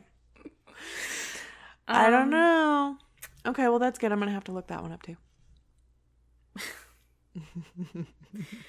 Whew. Yeah, Man, anyway. I'm heated. What else we got? Episodes we didn't like. There's just not a lot. There's not a lot. I think I told you the only one I was iffy on, just because of the clown thing again, was the Plucky Penny Whistles episode. Mm-hmm. And I didn't even hate that one. It was just like whatever. Yeah, it just kind of surprised me because they've done the clown thing a couple times before, and it, I told you, it was like, when does that ever work well? So, wow, y'all were really rolling the dice, decided to play with tempt fate here because the clown thing doesn't usually go well, and it's not my favorite theme, really. But it still wasn't a terrible episode. No, it wasn't. Yeah, just kind of silly, but we've gotten those silly episodes. I just thought of Time for a Wedding. Yeah, that's interesting. Why did you dislike it so much? See, it's not that I even really disliked it. I just felt like disliked it a little less. Like that one, and then also Time for a Wedding is what I mean. Like, yeah. That was just one that was like, I should have loved it because I loved Becky before. I loved the whole meta-ness of this plot, but like, it was just whatever to me a little bit. Yeah, I kind of get that. It was, I didn't really dislike it either. I liked it for what it was, but I had some issues with it. One is that it just felt like it kind of came out of nowhere. Like, what was the point of it? Yeah, and I think you touched on it also where, like, is this really the Becky we know? That was the other thing, is, like, this just felt like a totally different Becky. Mm-hmm. Like, what she was doing was really messed up, and it felt sinister. Yeah. She had him strapped to the bed like fucking Misery style. Yeah. And it was very, like you're talking about lack of consent, all of these kind of fucked up issues. And the Becky we knew before was like kind of insane and quirky, but she wasn't a bad person. No. It didn't seem like she was someone who would ever do this, especially to Sam and Dean, who she like really respected. Right. Yeah. She's always done the right thing. And you would think that at least like once he had come to that, she would own up to it and be like, I'm sorry, that was terrible or whatever. Yeah. But instead she keeps on going. Yes. It was weird. I know. I didn't get it. I didn't agree. No. It was very weird. Yeah. So, yeah, I just had some issues with that. I guess it was a little bit fun, maybe, kind of a little departure, but it just didn't really make sense to me. Yeah. Also, another one I didn't love was Out with the Old. Was that the one with the ballet slippers? Yes. Okay. Yeah. Yeah, and all the cursed objects and the realty lady moving in. See, I like the cursed objects aspect of it. I thought it was strange to have these like two like people. They just felt like the main characters in this episode. Mm-hmm. We were The two Leviathans. Yeah. Yeah. Strange. Yeah. It was kind of a weird episode for me. Mm-hmm. I didn't love it, but I didn't hate it either. It was still entertaining. Yeah. Yeah. And also, I actually was expecting the sword that Sam used at the end to like make more of an appearance, because it seemed like it did something more than just like slice a head off, but maybe not. I guess it was just a sword. Like the shoujo one? No, well, at the end of Out with the Old, he breaks open that box and just uses a sword to slice her head off. Right, no. And I thought it was going to be like really cool and magical and actually do something like more to the Leviathan. Sword. Yeah. Right. But no. It was just a sword. Yeah. I think I wish they had like a sword of Gryffindor. You know? That's what I thought it was going to be. Yeah. But no. Well, it is interesting though that like their sword of Gryffindor is like a chemical reaction. Yeah. You know? Borax. It's science. Uh-huh. It's not like mystical. It's not, you know, a hunter's dagger or whatever. It's different. Totally weird. Their kryptonite is a cleaning agent. Yeah. It's so random. I don't know. Uh-huh. Maybe they just couldn't really figure out, like, they were like, oh, well, we've made them too powerful. Right. So let's figure this out with an accidental mop spill when Jodie is acting like Bobby's wife. Oh, that works. It was so weird. That whole thing. I don't know. So that was strange. So we had a few new characters in this season. We talked about Charlie already. Let's talk about Garth. I really like Garth. I love Garth. I love DJ Qualls, first off. Yeah, that was pretty good too. I forgot to write him down as like guest stars because like DJ Qualls.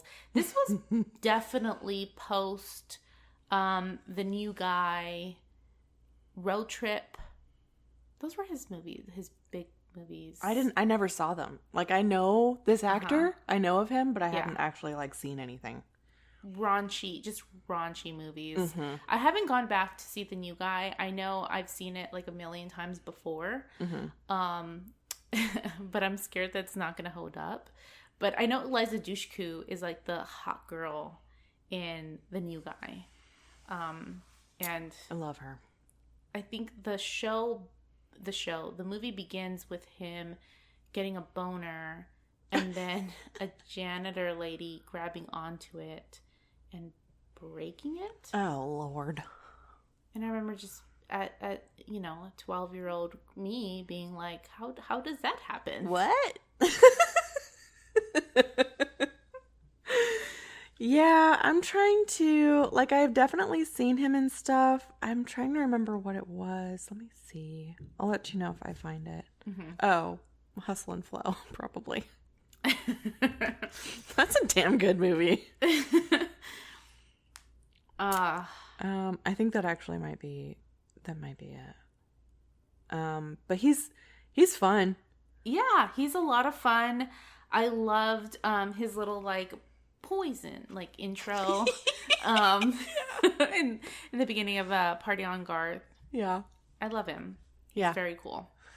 Me too. And he's like quirky and funny, and I don't know, it was funny when he and Dean were like working together. You know, he just kind of goes for it. He doesn't really try to hide the hunter thing. No. No. He's straight up a hunter. Mm-hmm. It is what it is. Lots of fun. We'll see him again. He not very often, I think, but just another hunter out there doing the work. Cool. Yeah, I'm looking forward to that. The other person we get to see a lot of in this season until he dies is Frank. Yeah. And I really liked Frank. I loved Frank, actually. He was fucking hilarious. Yeah. I didn't like him at first. I was kind of like, oh, who is this weird guy? Like, conspiracy theorist, you know? But no, I ended up really loving him. I still haven't been able to place it, but he reminds me of another character, like someone I know from some other show or something, who I like too. And like maybe he just kind of reminds me of oh fuck, who's that comedian? Also politician. Comedian, also politician. Yeah, he's kind of problematic. I don't know. Lewis Black. Yes. Right? He looks exactly like him. He reminds me of Lewis Black. I was about to look him up because I was like, is he that guy? Yeah. But he's not. It's not him. No. But that's who I was trying to think of. I just hadn't really sat and thought about it, but that's who it is. But and I said I really liked him. I liked Lewis Black on The Daily Show. Since then, that was some years back. I don't know. Unfortunately, I don't know. Well, yeah. You learn more and more about people, and you just don't like him as much. I'm not a huge fan, but he can be very clever, and this character was very clever. He was very funny and obviously very smart and on top of his shit. And I was sad when he died because that's another ally gone. Yeah. And now that Bobby's gone, I was like, oh great, okay. Yeah. So this guy Bobby turned them to. Who was going to be helping them. Like, now they don't have him. And they don't have Bobby. Yeah, they don't. What's the wise person they're going to turn to? Yeah, who's the Bobby now? Right. It's going to be Garth. No, this guy is played by Kevin McNally. Okay. Who is he's English, he's British, and he plays Joshua Gibbs in the Pirates of the Caribbean series. Oh, Mr. Gibbs. Looks totally different. He looks totally different. That's insane. Okay. He's a lot of fun on there. Yeah, so I mean, it makes sense that he would be so fun. That's really funny. Okay. Wow. Yeah, I liked him. Yeah, I love him. Okay, so a lot of guest stars. We talked about DJ Qualls already. We talked about Felicia Day. We talked about Jason Dohring. We talked about Amy, but the fact that that's Jewel State, we didn't talk about. No, and I forgot to put her on my list too, but I know her from Firefly. Yes, I know. I actually first saw her in a show. A show. Wait, I'm looking it up because was it the Disney Channel show? Oh, might have been. I think she with was Ben Foster. Called Flash Forward. Did you ever familiar. see that? No, but I think I know what you're talking about. Okay, well, first off, Ben Foster, underrated. He needs a fucking Oscar. Why can't I picture him? I'm gonna look him up. He plays like really like intense characters. I think his best role might be, that's hard to say. Yeah, like this guy. 3:10 to Yuma. He came out in something else. Alpha Dog. Where he's real good, so like he just does scary, like so good. But he's a great actor, and it's him, but he's younger, and then his neighbor Jewel State, and they're like, kids in love kind of thing. It's cute. It's cute. That's cool. But yeah, I also know her from Firefly. Yes, I love Firefly. And she also plays this goth girl in that show that I've talked so much about with you. What is it called? The one with the Grim Reapers. Oh, I remember us talking about it. Don't know what it's called. God damn it. Dead Like Me. Yes. It says goth girl. That's her character. Yeah. But I always remember like seeing her and being like, oh my God, it's her. And that's funny. And yeah, she just comes on like one episode, but I just remember that. Oh, but I love her. I think she's so pretty. Yeah, I like her a lot too. Yeah, I want to see her in more things. Yeah, and she did a really good job in the episode. Yeah, she really did. We also have Harry Groening. Speaking of all the Buffy, like all of the Buffy people came out in this season. Harry Groening plays Mayor Wilkins. the big bad of season 3 of Buffy. He comes out in Slice Girls, and he's the professor that like Dean goes to and asks, you know, about the Amazons and stuff. Yeah. And he's just as like charming and like funny and abiding sort of way as Mayor Wilkins. Like, yeah, it feels similar. It does feel similar. Yeah. So he's great. I loved every time he was on the screen. I just got very excited. Yeah, it was fun. It was nice to have him in that episode. Yeah. I actually, you know, it's funny to say because I'm actually thinking of an episode that I didn't like. And this might be a surprise, but the Charisma Carpenter and James Marsden episode. It wasn't the best. No. It wasn't the best. But they were the best. They were fun. I loved seeing them. Me too. And they did a good job. Yeah. And I love the concept of it. Like these like witches kind of like fighting in this romantic dispute. But I don't know. I guess the way it was done just didn't work for me, or something didn't work for me in that episode. Yeah. It felt a little bit shallow, maybe? Yeah.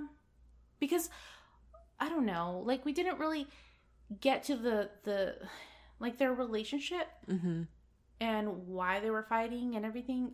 It did feel kind of on the surface of things. Maybe because it kind of took a long time to get there. Yeah. I don't know.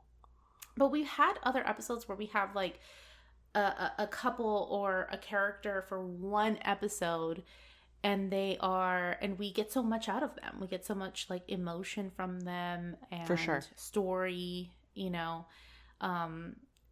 Yeah, this was kind of like lacking for me.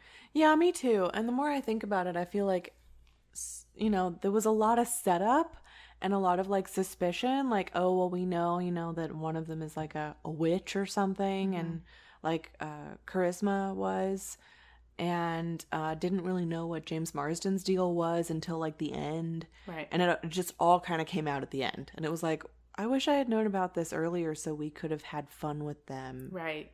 Yeah. Yeah, it was just a little bit confusing about what was happening. Sure. There was also this like one part where shit starts going down in the art museum and Charisma's like going crazy.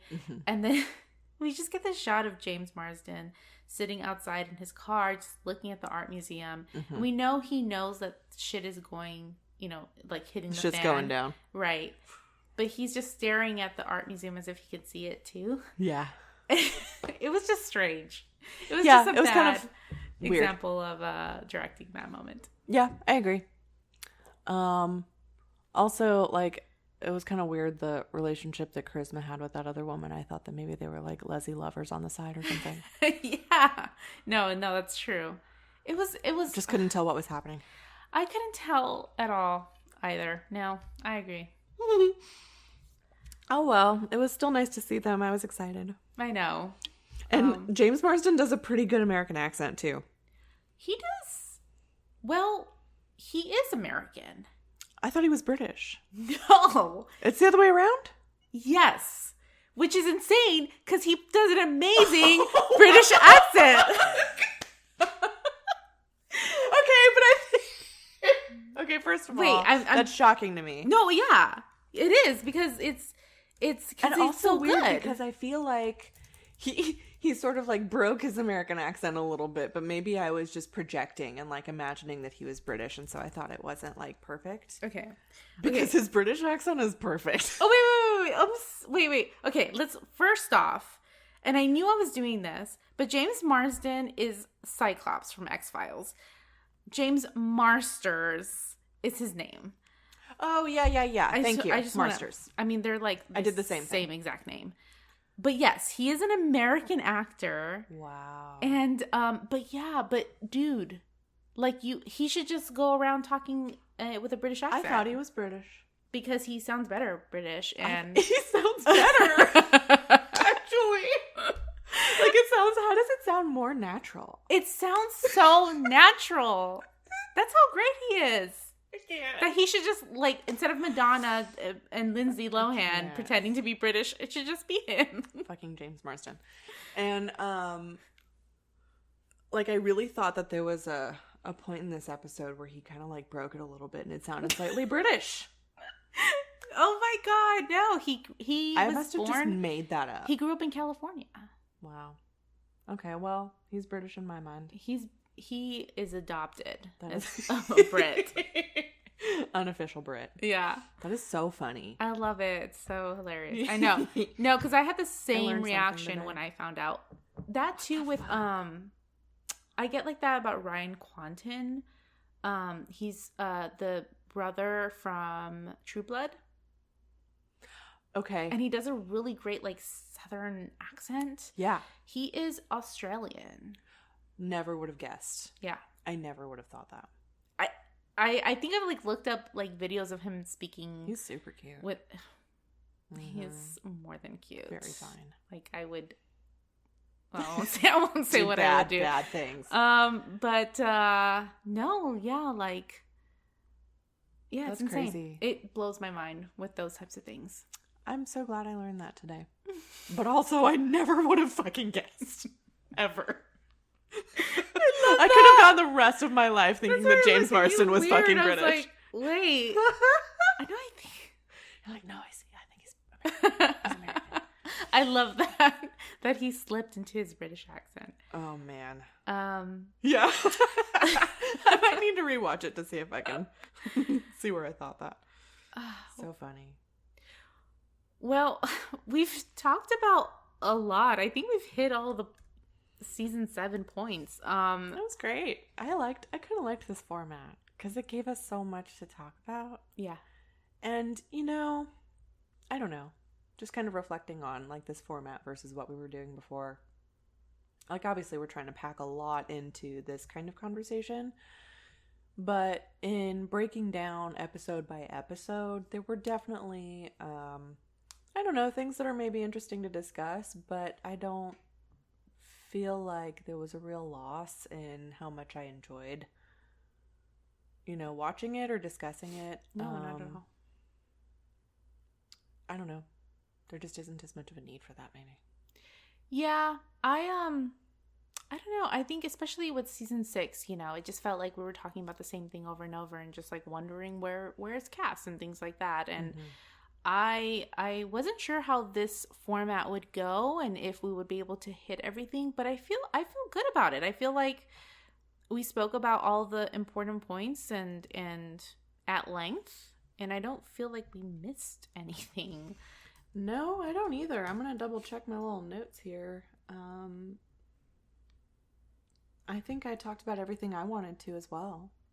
And I think... I was going to say really quickly that I liked that Felicia Day, that Charlie said frack, because that's another nerd thing. That's what they say in Battlestar instead of fuck. Oh my God. Amazing. Yeah, that's a BSG. I caught that too, but I just thought she was like not kid. Just like making it cussing. Up or something. It's from Battlestar. That's their curse word. I wonder I don't know who I saw wrote that episode. I'm very curious because I wonder like what their nerd credentials are. It's gotta be good. I mean, Human Target, Ark, Jericho, the new Woody Woodpecker show. Oh, that's weird. The Cape. No, he hasn't done anything. He hasn't nothing. really done anything. And this is no, just kidding. This is not the only episode he will do. Okay. We will get some more from him. But actually, he wrote a lot of season 7. He did, or not a lot. I'm sorry. He did slash fiction. Okay. Time After Time. That was a good episode. Time After Time. And that was a good episode. And then this one, The Girl with the Oh, I really liked all of his then. I know. Interesting. So yeah, we'll see more from him. I'm seeing some like that are supposed to be really good. Okay. Too. Cool. Exciting. Well, I totally concur. I think hopefully, I mean, depending on the season and how good the season is, I think we'll end up enjoying just watching better than like slaving over episode by episode. Yeah, I was kind of looking forward to it when we decided to make a change because I could just sit there and watch 5 episodes in a row if I wanted on the weekend.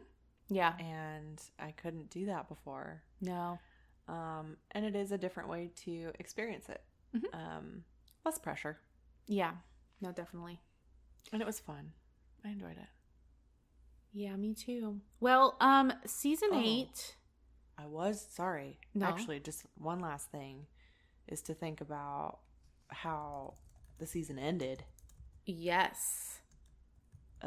With fucking... I'm sorry, maybe you were getting to that and talking about season 8. But what the fuck? I was really scared for Dean. Like that he died and stuff? He's surrounded. Well, he kind of did die. Yeah, he kind of did die in a weird way. He's in purgatory. And now he's going to die again. I don't know. Maybe. He's pretty fucked. And then Cass just left him. And also, Cass seemed different. Like, once they got to purgatory, he seemed more like old Cass or something. Like, his voice was different. Yes. Like, he snapped out of that. His Zen mode. Yes, exactly. No, it's funny because, like, we were just saying, oh, we covered everything, but we didn't really cover that. I know. I totally forgot. I completely forgot. Because it was just kind of right at the end, you know? Like, we went through the whole season, and then it's just the very, very end of all of that. Awesome that they got rid of Dick. Good job, everybody. Yes. Go team. Yes. Poor Kevin. I have no idea what's happening with that poor boy. Yes.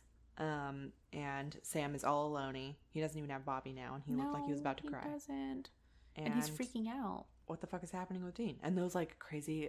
it felt very, like, the Upside Down. Mm-hmm. You know? He's just suddenly in this very different environment with these, like, red-eyed creatures in the background surrounding him.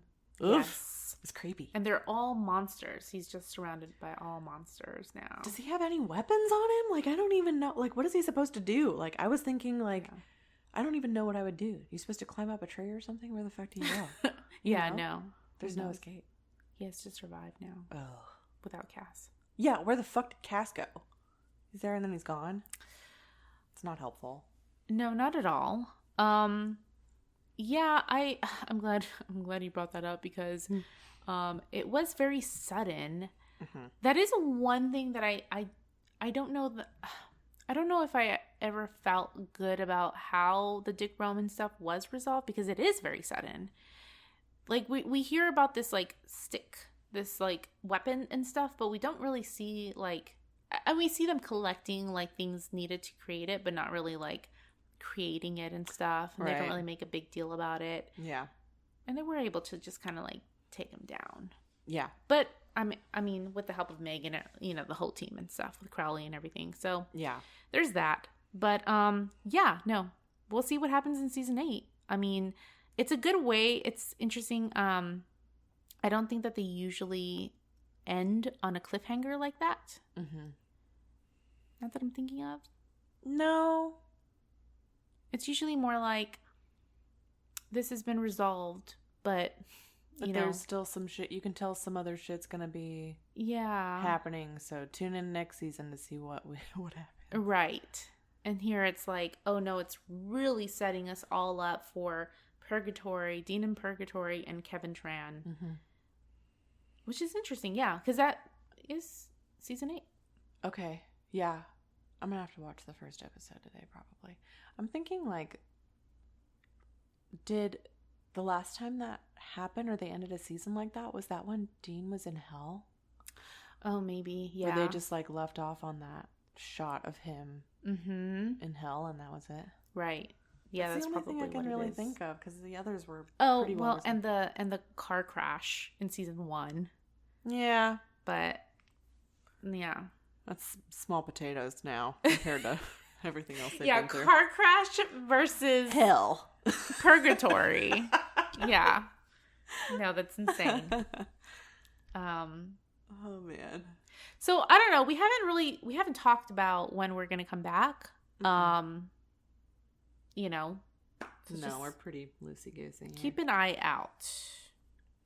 Yeah, and I think, I know we'll try to post about it. For sure. We will post about it, you know, and keep y'all informed of when that may be happening or if we have anything else coming out. We'll definitely keep you posted. Mm-hmm. Yep. So, thank you for joining us. What do we usually say here? Like, you can find us at Highway to Hell Podcast. Let's stick to Twitter. Sure, yeah. Guys, at Highway to Hell Podcast. On our Twitter handle, it's a 2. It's a number 2 instead of the word TO2. But yeah, just follow us there for any updates, so that you can hear when we'll be coming back with season 8. So hopefully, I don't know. I'm nervous about season 8. What I can tell you is that a lot of people say that it's either season 8 or season 9 that's like their favorites, or like not their favorite because of season 5 and stuff, but like that they really like it. I never really liked it, but I had a totally different experience with season 7. Yeah. And so I don't know. It may turn out very differently. I may end up loving it. Yeah. Okay. Well, that's interesting. We'll see. I'm curious too, because obviously I came out of the season with a very different opinion than I expected to have. Well, and I'm also just feeling so good because I don't know. I think we talked about this, but after season 6, it just felt so like I felt just down. Mm-hmm. I just felt like really like, oh, like I don't know about this. Yeah. You know? Yeah. I know. I didn't have a lot of faith in it, I guess. Yeah, exactly. So, I feel a little bit more energized after this season, for sure. Mm-hmm. Agreed. Okay. All right. Well, again, you can find us on Highway to Hell Podcast. I don't think that we've received any emails, but you guys can email us at highwaytohellpodcast@gmail.com if you want to share any of your thoughts with us or correct us on anything, especially since I lost the season 7 companion book, and I want to know why Misha wasn't in the season. I think there was something like that. So, yeah, I think that's pretty much it. So until next time, we'll see you on the Highway to Hell. Bye.